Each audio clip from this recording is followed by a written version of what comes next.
AAA, call me Shape, and today I'm reacting to this fool named Charlie Kirk who picks on innocent black people, and I'm gonna check him for once and for all. Let's get right into it. If we do not understand that black people specifically, because I really can't talk about Asians, I'm not Asian, I can't talk about other people of color, but black people in this country specifically have never had the opportunities to bring themselves back up. When you're talking about the destroyment of the black family, that also came with a big chunk of the Reagan administration, which was forever and whatever ago.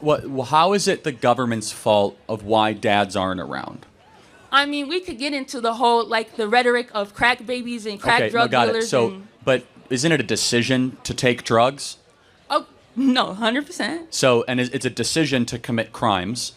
Yes. Okay, so the government didn't do that to them. People decided to take drugs. That's true. But do you feel like these populations or these communities have, in statistics, been overly populated by police officers? Well, so you seem like a really sweet person. So I don't want to try to be too intense. Is that cool? Go ahead. What percentage of America is black? 13%, right? Yes. What percentage of the murders in America are committed by black people? I don't know the specific statistics. Guess. It's 50%. It's 60%. 60. So maybe when you do 60% of the killings and you're 13% of America, more cops should be around your neighborhoods. But there's no cops there's not an equal number of cops in the white suburban neighborhoods, because in the there's not same as much murder. The same neighborhoods that are controlling the they have cocaine in their houses, but it's not treated the same. And this is okay, Gigi, because it really is flushing out our different worldviews. You look at cops as if they're there to catch you and get you. We look at cops as they're there to protect and serve and help us.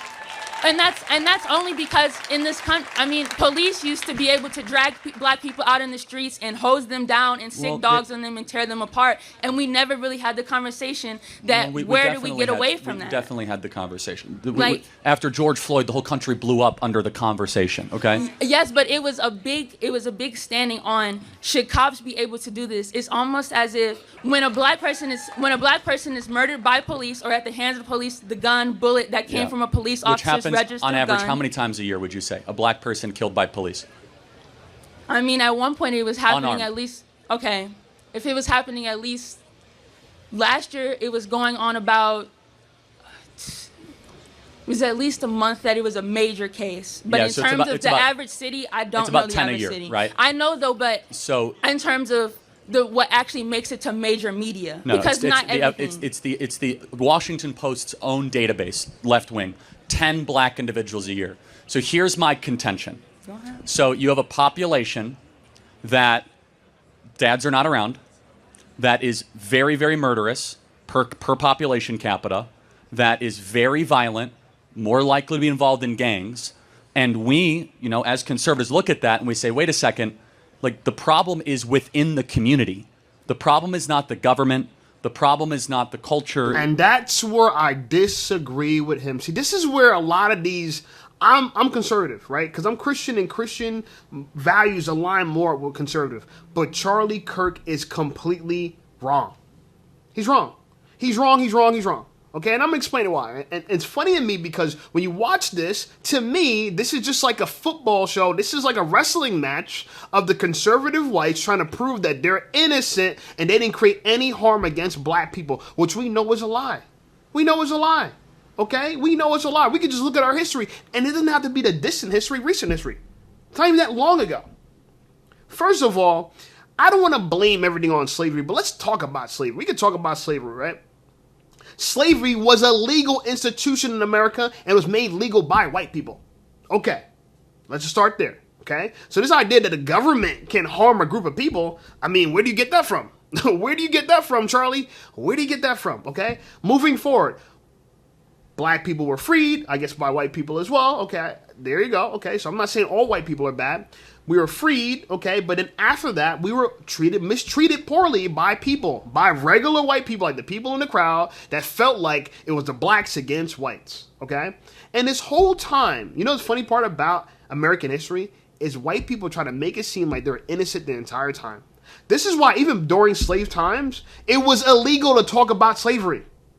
Because you made them feel bad. Martin Luther King, after slavery, we're talking about now the civil rights movement in the 60s, his whole idea was, let's just shame the whites. We're not going to harm them. We're not going to beat them up. We're going to make them feel bad about what they're doing. And that's exactly what he achieved. So right now, we're still in the same campaign of let's make whites feel bad. Now, I'm not saying white people should be guilty for things that other white people did, because not all white people are bad. But if we want to play this identity politics, the whites versus the blacks, what Charlie Kirk is trying to do is trying to establish that white people are innocent. We didn't do anything wrong. We're just kind people. Black people, they're just killing themselves. They're the ones that murdered people the most. They have no father in the family. Well, let me explain how the white government has affected this. One, and Charlie could argue with any intellectual black person he wants, but he doesn't. He chooses a woman on a college campus, and we know colleges don't teach people anything, so she's going to be more caught up in trying to explain and sound like she's an intellectual rather than getting to the talking points. The talking points are this. Lyndon B. Johnson, the Great Society movement, it incentivized women in the black community to get rid of the man in the household by paying them. So if you financially incentivize people, you literally financially incentivize getting rid of the black man out the household. That's how the government did it, okay? I'm not saying women weren't right to falling for that bait. The black women, we are wrong for that too. We're going to take accountability for that too. But why are you giving incentives to our people not to have black men in the household? That's my issue. Second thing, here is the disingenuous lie that Charlie Kirk makes. He said, who kills more people in America? Black people. Who's the one that murders the most? And this lie is perpetrated all the time, right? And it's used so you can have more cops in black neighborhoods. Let me explain this to you. Do black people make up most of the homicide? Okay, let's say I agree with you on that. Let's say I do, okay? I don't think it's true. In fact, I know it's not true, but let's just say I agree with you. You're suggesting that whoever commits the most homicides should have more police activity in their neighborhood, correct? Okay, here's the reality though. Homicide, when it comes to murder, right, is actually less than suicide, okay? And I could argue, and I'm going to make the argument right now, white people kill more people in America every year than any group of people in America, okay? There are 24,000 homicides a year on average, around there, 24, 25, 26, 27, okay? And let's just say 50% of that is committed by black people. So 12,000. Okay, 12,000 murders committed by black people. Okay, let's check this number out. There's 50,000 suicides committed every year. By who? Because suicide is murder too, is it not? 70% of the suicides in America are committed by white men against themselves. So technically, 70% of 50,000 people, which is 35,000 people, are killed by white people every year compared to 12,000 people killed by black people every year. That's the stats. The difference is not that we kill more people, is that we're convicted of killing more people. How are we convicted of killing more people? So when Charlie walks around, he says, black people kill more people. Black people, they're more criminal. They're more criminality. We don't have more criminality. We have more convictions. Why? Because out of the 12,000 people we kill, we're convicted because we get caught for our crimes, right? But when you kill yourself, or when you delete yourself, right, at a rate of 35,000 a year, which is more than 12,000, right, almost 3 times the amount of 12,000, who goes to jail for that? Nobody, because you can't convict a dead man. There's no way to convict a dead man. There's no way to send him to prison. So this is why all the white people that are killers are not put in jail, because they're dead. That's why. Okay? So the reality of it is, and let's go even further than that. I'm going to go even further than that, because I am a black man that believes in the Second Amendment, right? I have my lawful permit to carry in New Jersey. New Jersey is a blue state, and I'm a black man, okay? And I actually have a license permit to carry in New Jersey. I got my CCW, okay? Which, by the way, won't even make the news because they passed a law in 2022 that allowed people, I don't want to just say black people, but people, to get a permit to carry a firearm, which, by the way, if we have a lot of murders in the black neighborhoods, we're the ones that actually need the firearms to protect ourselves. Because even though he talks about the black people committing murders, they only make up 3% of the population in the black community. The murderers are not 50% of the black population. They might kill 50% of the people, which they don't. They kill 12,000 people a year, which is not 50% of the people. There's more people dying by suicide every year. But let's continue, right? So we technically should defend ourselves. That's why I have my firearm. I don't live in a bad neighborhood, but I still have a firearm because I don't trust people no matter what neighborhood you're from. I just don't trust y'all. Okay? So right away I could tell you, this guy is a racist fool.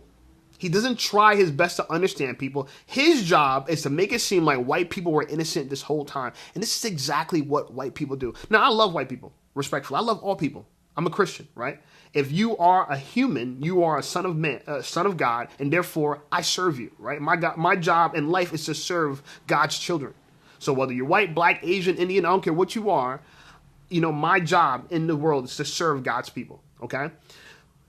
His job in particular is to defend, is to be the hammer against white guilt. Which, like I said, I don't think we should guilt white people, but I don't like when white people lie about. This is the thing that white people have been lying about since the beginning of time. We're innocent. We didn't do nothing wrong. We didn't do nothing wrong. We're innocent. Then why are you whacking yourself off? Why are you guys executing yourself? Why are you self-deleting yourself? Sounds like guilt to me. Sounds like guilt to me. And you guys are not even living in poor neighborhoods. A lot of these men are not even childless men. So here's men that had their fathers and their mother. They grew up in a household and they still delete themselves. Why? A lot of times because they're bored and they're on drugs. He tried to put the whole, oh yeah, you're on drugs. It's your choice to do drugs. Well, it's their choice to do drugs, and then they became suicidal, and then they deleted themselves. Okay? So I'm jumping all over the place, and I'm giving a lot of information because this video is going to be short and I want to get to the point. I want to give you guys the talking points, but the reality of it is white men kill more people than black men every year, but black men are convicted of killing people more every year than white people because the white people that kill people are dead. That's why. So that's why we have more convicts that are black than we are convicts that are white for the same crime of murder. Because the difference is once you delete yourself, there is no putting your handcuffs on you. There is no putting you in jail. There is no court appearance. There is no trial. There is none of that. So we don't commit the most murder. We're convicted the most murder because we're smart enough not to delete ourselves. That's why. Because we're smart enough not to. If I'm gonna shoot somebody, I'm not gonna shoot myself. But white people don't agree with that, okay? Now, I don't think this is all white people. I don't think Charlie Kirk even represents the most intelligent white people. This guy is a simple, average-looking guy, right? Funny-ass hairstyle, looks goofy as hell. He's a goofy-looking white guy, right? He's not no Chad, not no stunning white guy, but he's used as a political pawn to push a narrative that white people are innocent, okay? And they're not. If we're going to hold black people accountable for committing crimes, we need to hold white people accountable for committing crimes. But like I said before, we can't hold those same people accountable because they are dead. That's why. Very simple. Easy, cut and dry. And anybody could Google these numbers. I don't own them. I don't own them. Google the numbers. What's more, suicide or homicide? Google it. Okay? And who commits them more? He said black people commit 60% of the murders in the country. Not true. Not true. White people commit the most amount of murders, by far, by a long shot, okay? It's against themselves, so they're not convicted of it, but they commit the most, okay? And I would love to debate him and any of these fools that keep trying to bully black people into believing that, oh, it's all your fault, it's all your fault. There are things that are our fault, I agree, but slavery's not our fault. Not our fault, right? It was a legal institution. We're kind of victims of that. You guys were nasty, heinous, disgusting, evil people back then, and I don't think you're too far from that now. Not all. But there's a lot of white people that walk through this world thinking that they're so smart, they're so brilliant, because they have this white privilege of looking like they're intelligent. This guy, Charlie Kirk, is average. Some of the most intellectual white people that exist on the planet, and I know who they are because I read their books. No one talks about them. I can name them. Dr. Don McDougall, rest in peace. He died. Great author.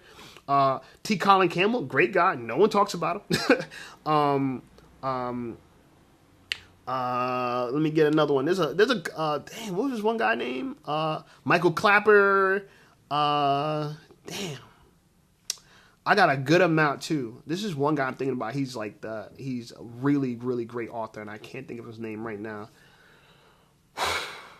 Man, it's at the tip of my tongue. It's at the tip of my tongue. Anyway, I'm saying the ones that I mentioned, they're great authors. They talk about health. They made some great breakthroughs in health, but they don't affect the political agenda, but they're very important. Like T. Colin Campbell wrote The China Study, probably one of the most important books when it comes to human health and nutrition. New York Times called it the Grand Prix of nutrition studies. But no one talks about it. And I guarantee the guy, Charlie Kirk, never read it. John McDougall wrote The Starch Solution, another great book on nutrition. And by the way, if you want to beat, you know what I'm saying, your country when it comes to them trying to oppress you and hold you down, understand how they're trying to oppress you. They're trying to oppress you by your health, right? So if you don't even know what to eat, you ain't going to be healthy, right? They try to oppress you by your confidence, okay? So you ain't confident. You ain't going to be able to stand up for yourself. And they try to oppress you by your intellect. If you don't read, you won't have the wherewithal to defend yourself. Okay? And Charlie Kirk depends on those three things when he debates people. So Charlie Kirk, if you ever see this video, I would love to debate you. I don't think you're that clever. I don't think you're that smart. I know for a fact you're not more well-read than I am. You're just a guy that's trying to prove that white people were innocent this whole time, and we know goddamn well you're not innocent. Hold yourself accountable. Take accountability for what you have done as a group of people if you want me to be accountable for all the black people that commit murder, which I can't be. Because, you know, I'm an individual and you're an individual. So blaming blacks or blaming whites to me is a bad idea. There's some bad actors on both sides. But the reality is, if we're going to take this group accountability, you need to take accountability too. There's a lot of terrible things the government does, not just only in America, government does around the world to its people. Government usually in every country mistreats their own people more than they mistreat people around the world. That's just the way it is. Anyway, like the video, subscribe to the channel blowing up. I appreciate you guys. Check out some of my other videos, and I'll see you over there.